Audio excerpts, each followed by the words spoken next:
তো কাল রাত আমরা ডিসাইড করলাম যে আজকে বৃন্দাবন যাব। আর আমি তো তেমন কোনো এথনিক ড্রেস আনিনি, তাই রাতে মিন্ত্রার থেকে একটা অর্ডার করেছিলাম আর সেই পার্সেলটা চলেও এসে গেছে। আমি একদম ভাবিনি এত তাড়াতাড়ি ডেলিভার করে দেবে। যাক, ভালোই হয়েছে। আর আমরা এখন বের হচ্ছি, গাড়িও চলে এসেছে। এই কথাটা একদম সত্যি, ভগবান না ডাকলে যে একদম যাওয়া পসিবল না। তো আমরা এখন রওনা দিচ্ছি, আর এই তো মা পিসার সাথে কথা বলছে।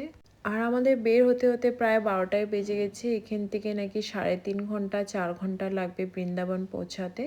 তারপর আমরা একটু ব্রেক নিলাম, খিদেও পেয়েছিল আর একটু রেস্টেরও দরকার ছিল। তারপর প্রথমে সবাই একটা একটা করে ডাবের জল খেয়ে নিলাম, কারণ প্রচণ্ড গরম ছিল। আর তারপর ভিতরে ঢুকে সবাই নিজের নিজের অর্ডার করে নিলাম।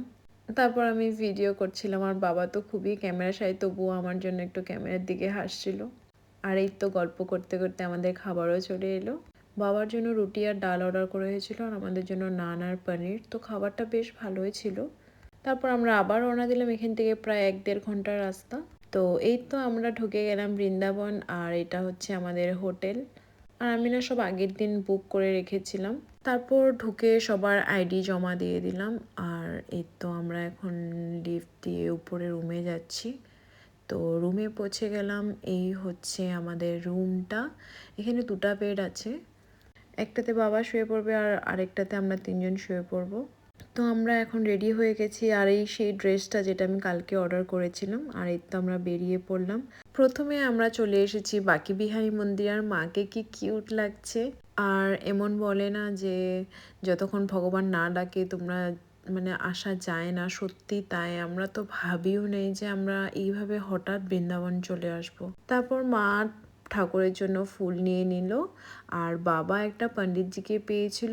উনি বললেন উনি আমাদের সাথে যাবেন আর দর্শন করিয়ে দিবেন। তো আমরা ওনার সাথেই হেঁটে হেঁটে যাচ্ছিলাম। আর হাঁটতে হাঁটতে বাকি বিহারী মন্দিরের কাছে পৌঁছেও গেলাম, আর বাইরের থেকে একটু দর্শনও হয়ে গেল। তারপর আমরা ভেতরে ঢুকলাম। আর সেদিন ভিড় খুবই কম ছিল, আমরা 15-20 মিনিটেই দর্শন করে নিয়েছিলাম।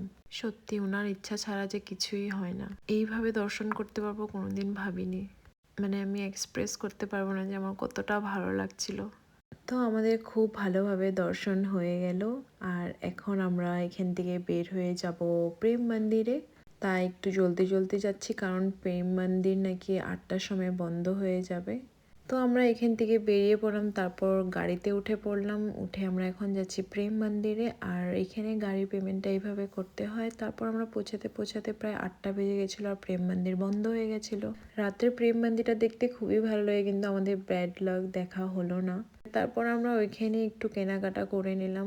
তারপর আমি একটু লেমন জুস খেয়ে নিলাম। তারপর প্রিশার জন্য কিছু এই রাধার ড্রেসগুলো দেখছিলাম। তারপরে আমরা একবারে ডিনারও করে নিলাম সবাই। তো আজকের ভিডিওটা এখানেই শেষ করছি। পরের ভিডিওতে আবার দেখা হবে। ওকে, বাই।